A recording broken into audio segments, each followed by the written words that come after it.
Okay, I've sewed on my waistband, and usually your waistband, you ease the skirt into the band, because even though I've stay stitched my my skirt, sometimes it stretches a little bit.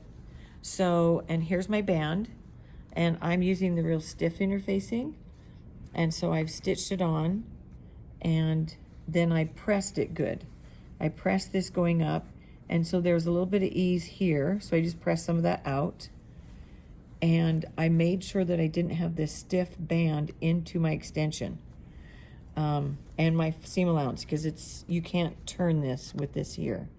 Now, if you use a fusible woven or a weft insertion, you can extend that out to the seam line, because you can turn it easier, but not with this one.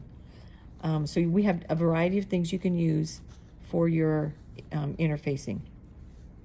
Okay, so I've sewed it on, and I pinned it on good and stitched it here so that none of this is in the seam allowance. And then I went ahead and pressed the band up, because the seam is going to sit inside the band.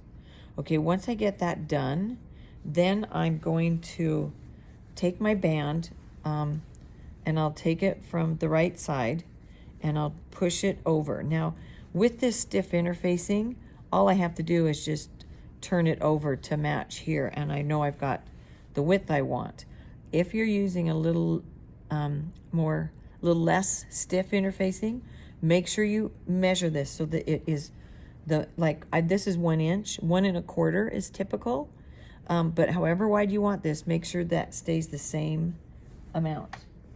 Okay, then what I do is I take my band and I take my waistband, go up over my interfacing where it's supposed to end, and then I pin it here, right where I'm going to end up stitching.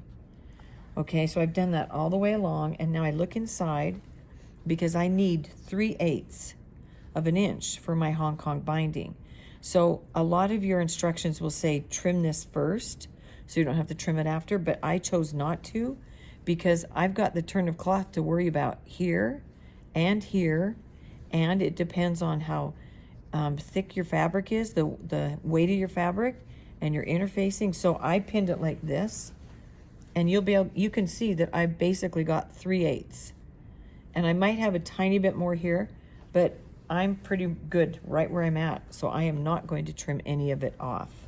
So now what I'm going to do is take my pins off, and then I'm going to sew my Hong Kong binding on the edge that goes on the inside.